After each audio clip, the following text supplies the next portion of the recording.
You're listening to episode 13 of the In the Hub podcast, brought to you by PlayBox Technology UK. This week we have a very special episode where we'll be speaking to both Ben Gunkel, Chief Commercial Officer, and Phillip Neighbour, Chief Operating Officer at PlayBox Technology UK.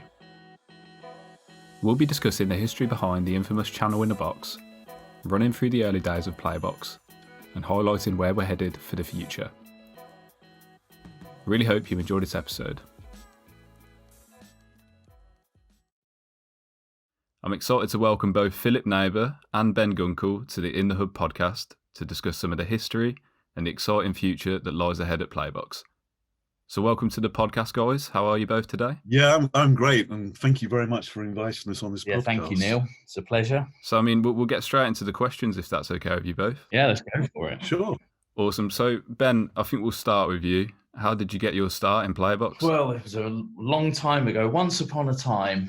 So on my background prior to PlayBox was nothing to do with broadcast. It was purely sales based, and I came from a recruitment background.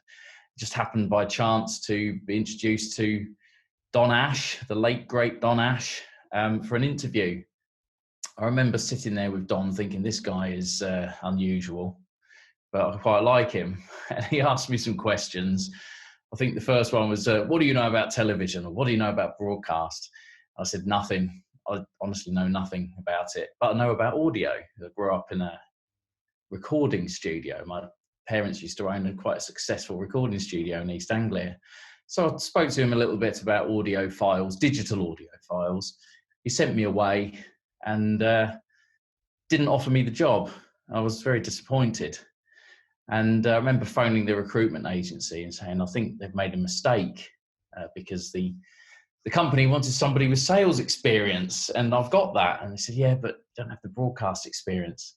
So Don, he invited me in, he gave me another shot and eventually offered me the job, introduced me to the products. I'd never seen anything like it in my life. It was a computer that basically put video files in a playlist and played them out of this output called SDI, which I'd never heard of.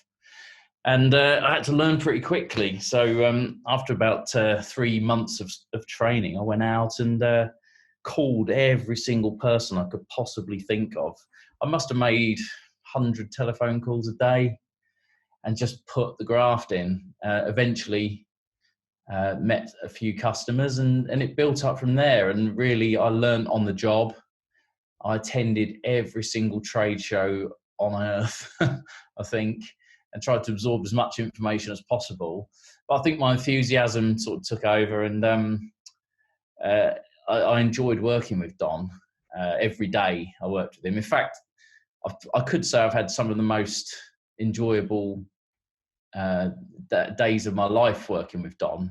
Some of the least enjoyable as well, but I think there was a definite bias towards most enjoyable. But yeah, sorry for the convoluted answer, but yes, that's how I got into it. No experience working on the. But Neil, you have to remember, back in those days, integrated playout was really in its infancy, and it was Don and PlayBox that brought what we now call as a channel in a box to the market. Yeah. Everybody had racks and racks of equipment, and I remember not having no involvement with PlayBox. All of us looking very skeptical. You know, this will never work. How are you going to replace 5 racks with a server and a bit of software? And this, so from Ben coming, talking about digital audio files, this is literally what PlayBox were doing, and it really broke the ground. And now today, everybody has an integrated playout. Yeah. But it's really due to the vision that Don had, and I think that came out of what Don was doing at Channel 4 with Ellis, was to have an integrated solution, something that you could just run on a computer. And it was really groundbreaking stuff.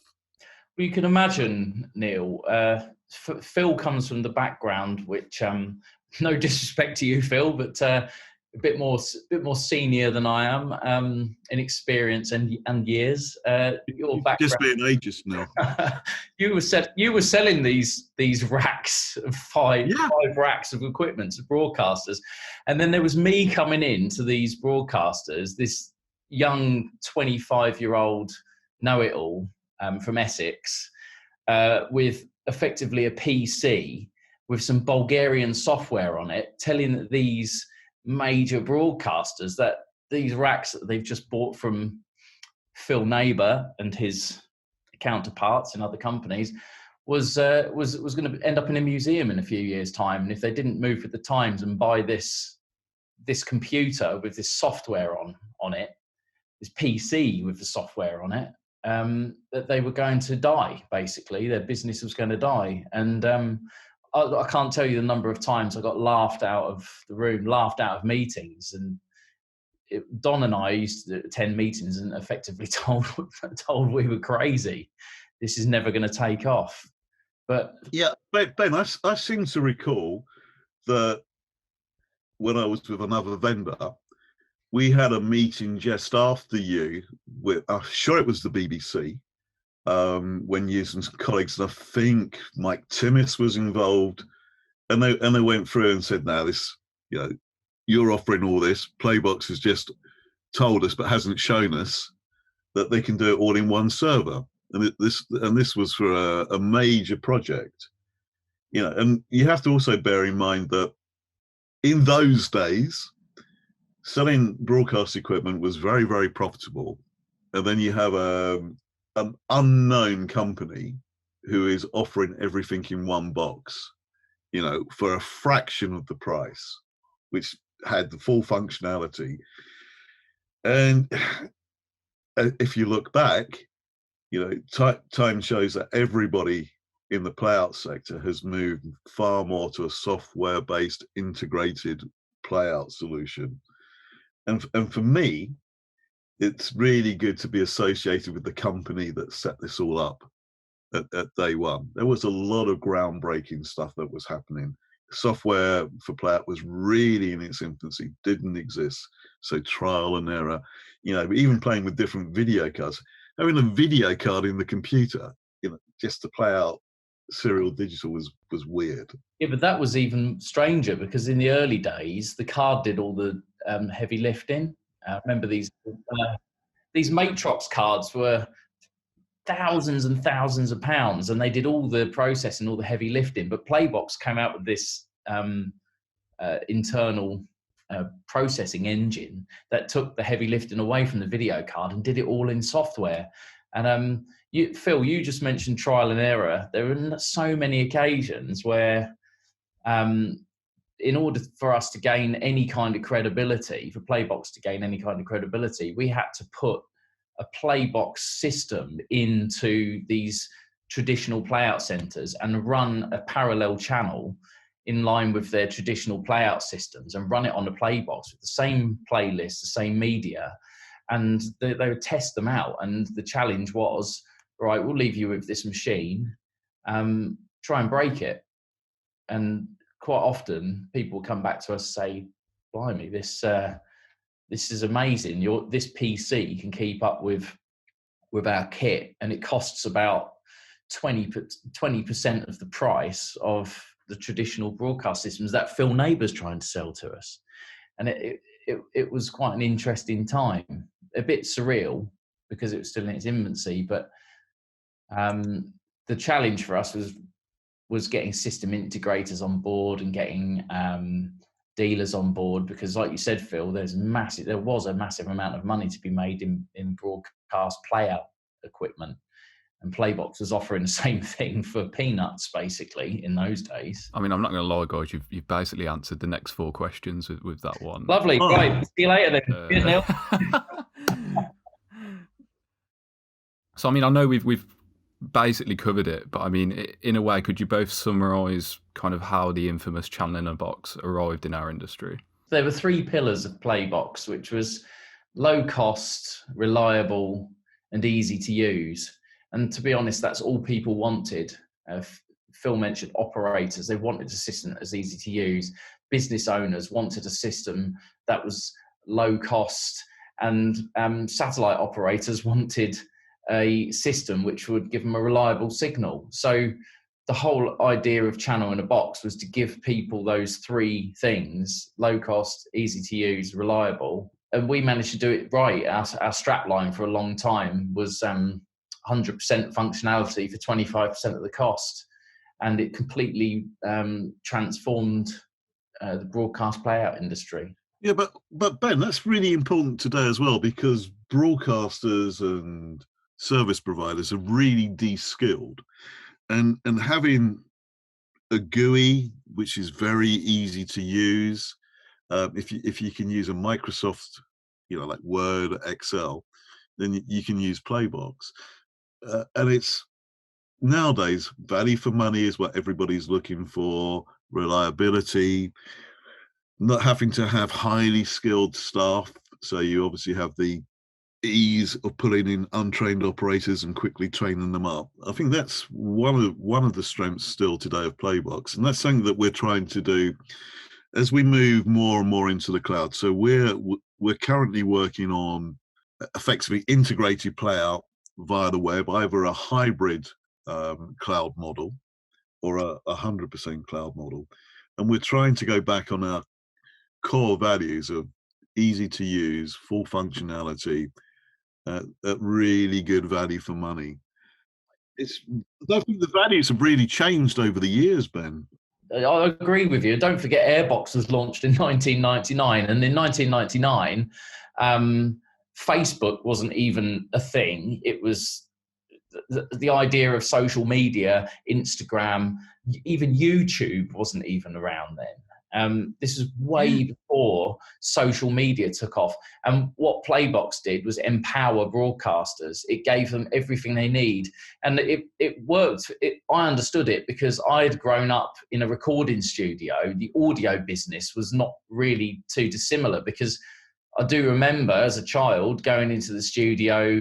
My first ever job when I was at school, my dad gave me a bottle of isopropyl and some cotton swabs and made me clean the tape heads on the reel-to-reel. We had an Ampex and Studer multi-track recorder and mastering recorder, and this was all done on tape. And bands would come in, they book weeks and weeks and weeks of sessions to record albums and spend, days tuning and getting the sound right on the drums. And then all of a sudden, we fast forward to now, recording studios are still there, but people can record stuff on their laptop at home. And the reason they can do that is because the industry and the technology innovators have empowered the musicians to be able to do that. And it's not really that different in television. And there's a huge number, there's a pyramid in broadcast. You've got the big channels right at the top, and there's very few of them. But we made our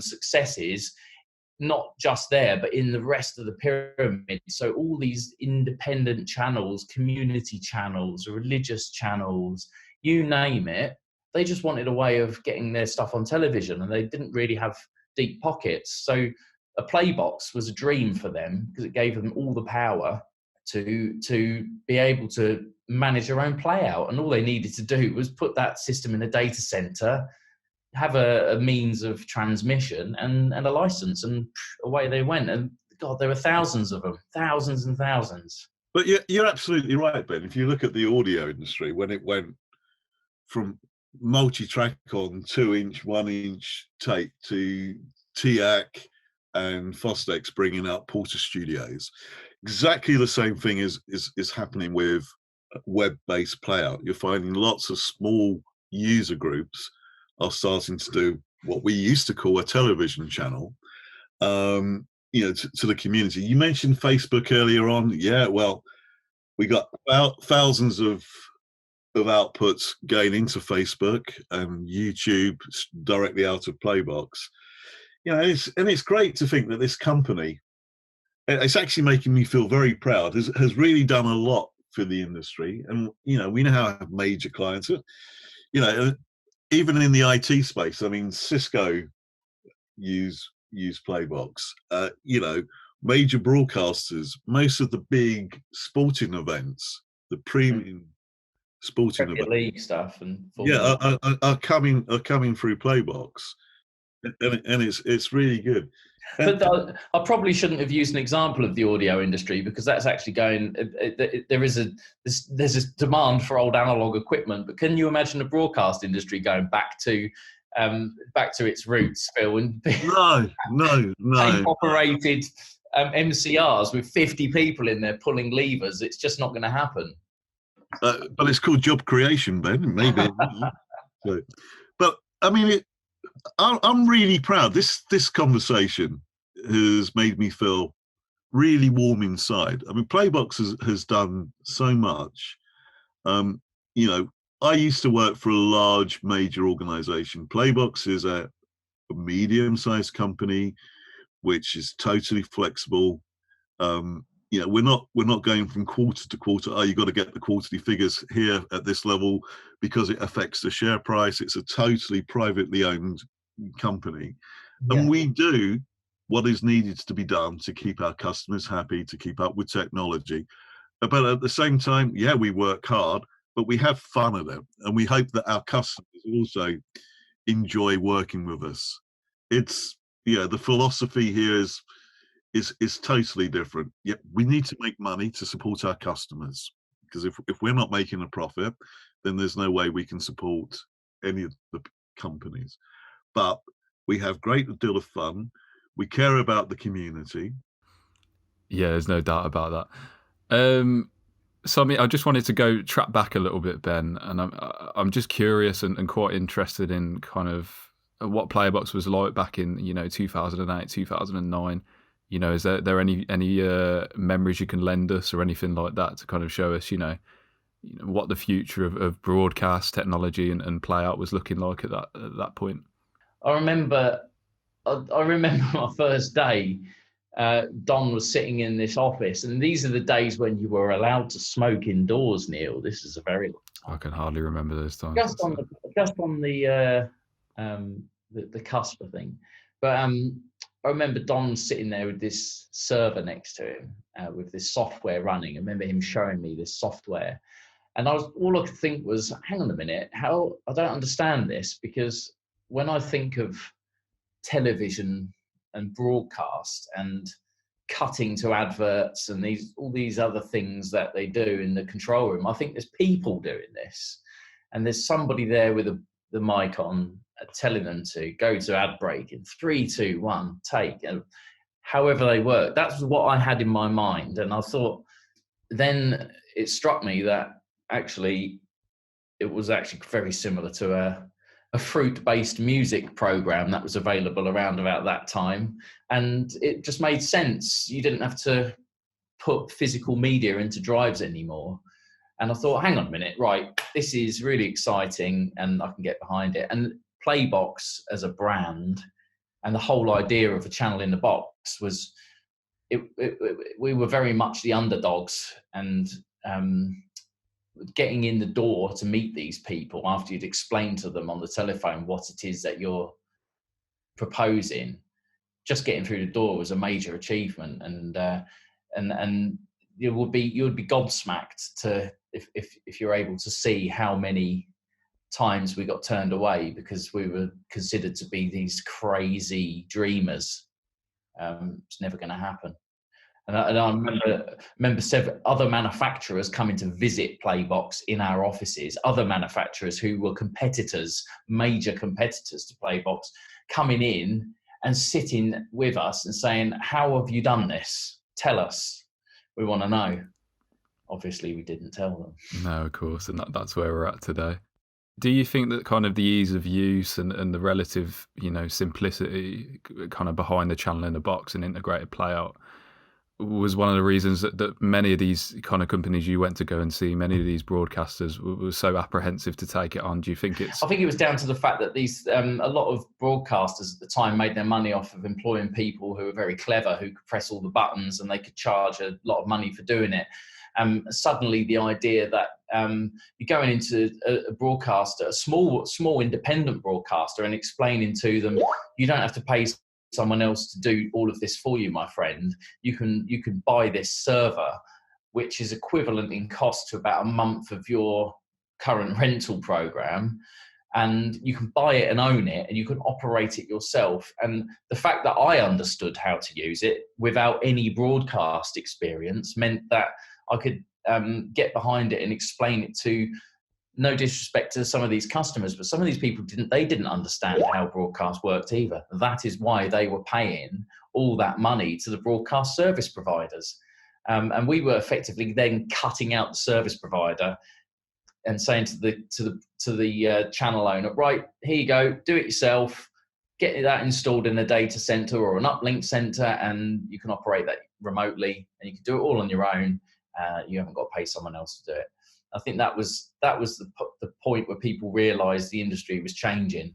So, I mean, I want to touch on the topic of kind of trade shows and exhibitions. So I just kind of want to ask you guys, how important were these exhibitions and trade shows to Playbox's success? The trade shows were incredibly important. It was the opportunity to show customers your new products. In my early times, it was very much smoke and mirrors. You would show something that maybe in 2 years' time would be available. It gave you the opportunity to bond with the customers and make it a lot more of a social event. Despite the fact that we have now COVID-19, I think the trade shows were probably dying off because everything is available online. For lots of organizations, trade shows are a major expense. You know, I've worked for companies that spend over $1 million just to attend a trade show. And that's a lot of money to come off your bottom line. What I do miss is the networking, to actually personally be with the customer, to share experiences and have a number of customers together. You can say, have you tried this? Have you done that? So that's that side of it I miss. Standing on an exhibition stand all day. Well, Ben may like it because he's always fueled with alcohol. But for me, it got a bit too much. So, I mean, are there any particular years of trade shows and exhibitions that you guys class as particular highlights, or do they, you know, kind of all merge into one? For me, I remember the 2009 to about 2012, that 3-year period of everybody asking about Edgebox, scratching their heads. 1 minute it's a small independent-owned TV channel looking at the product, buying the product. Next thing we know, there are huge global channel operators and networks asking us about the product. And I just remember every trade show going through this workflow with people still saying, I don't see how it can work. And then wheeling out examples of working channels. Did you used to find it quite satisfying, Ben, being able to show them basically, you know, and prove them wrong? Yeah, it's a bit like someone challenging you to a game of table tennis and thinking you're going to be crap at it, but then they don't realise that you're actually 7 times world champion. And it was like that. It was very satisfying, showing them you're wrong, and then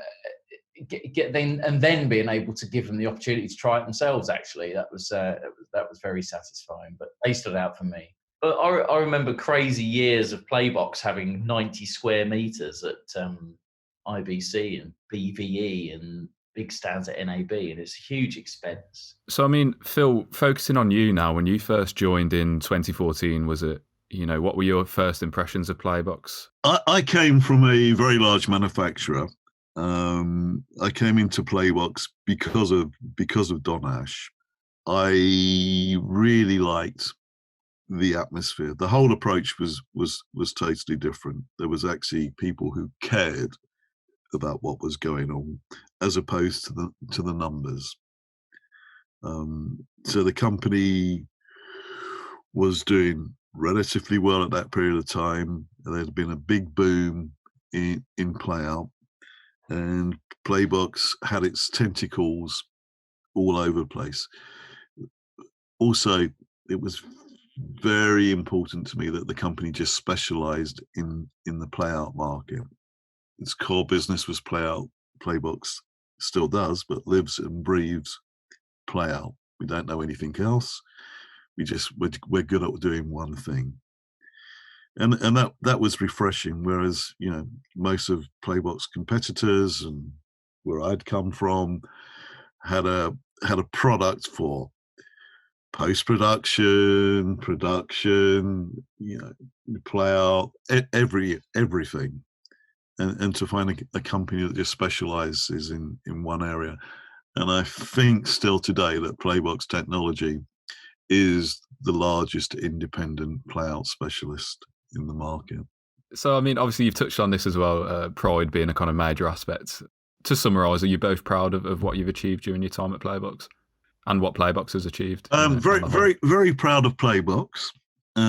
We still have a lot more to achieve. Technology is changing all the time, and we have to keep several steps ahead of it. For me, it's been a great time. I've learned a lot, and I still have more to learn. And I've built up some really good relationships with our customers, far more than just a work-based relationship. So, yeah, it's part of my life, and it's a part of my life that I'm happy about. And for me, it's the biggest thing for me was seeing. Actually, there were two things. One of them was seeing these TV channels that would never have been able to put their content out had it not been for PlayBox. Is seeing those grow, become successful, and also I think more importantly was that we grew a team at PlayBox, and I ran the sales team for a long time.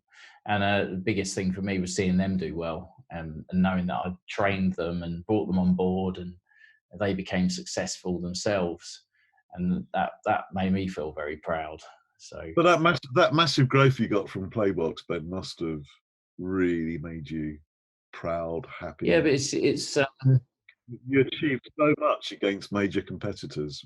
Big $1 billion plus organizations.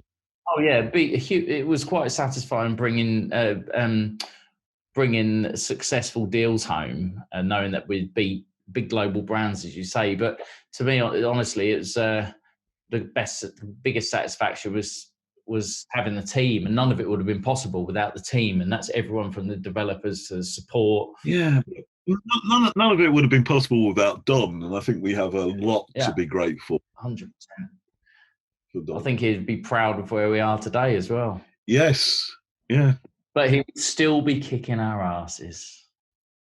To kind of summarise, guys, what does the future hold for PlayBox? You can summarise it in one word if needs be, or you go in as much detail as you please. What does the future hold for PlayBox? The future for PlayBox is based around the cloud. Different forms of playouts onto different platforms, social media platforms, closed user groups, communications with large organizations. There's a lot. Yep, the scope changes, but the technology behind it doesn't change. We're here to deliver content so people can consume that at home, at work. There's a lot to do. The cloud is playing a more and more important part. Hybrid cloud is just taking off now.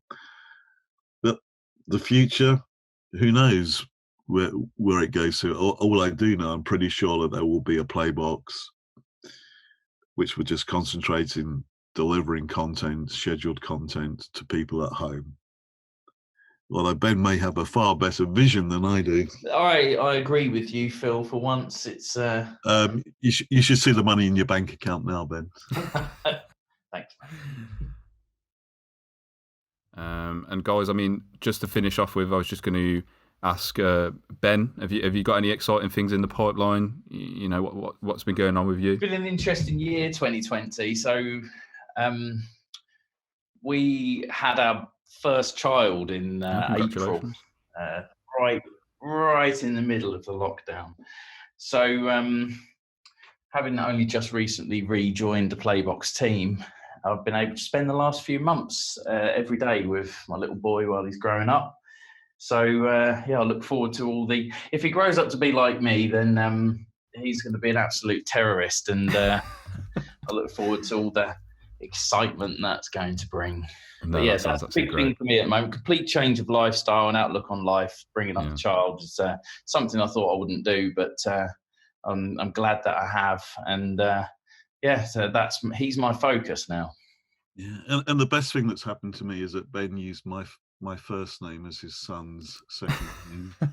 Actually, it's with one L. It's my father-in-law, Phillip. You're not that lucky, mate. Don't flatter yourself, Phil. So I've had a terrible year now. And I mean, Ben, how can people get in touch with you if they want to find out more about PlayBox? If people want to get in touch to discuss anything from childcare to touring with the band, or to discuss PlayBox, they can find me at ben@PlayBoxTechnology.com. Phil, anything exciting going on that you can divulge with PlayBox at the moment? Not at this point in time. We have an exciting time planned ahead of us. We're doing a lot of revolutionary cloud development for Playout, which I can't really go into very much detail, but please stay tuned. What we did for integrated Playout, channel in the box, we're doing that in the cloud. So yeah, thanks for coming on, guys. It's been a really enlightening experience. Quite a lot of fun. Thank you. Thanks, everybody. Bye-bye.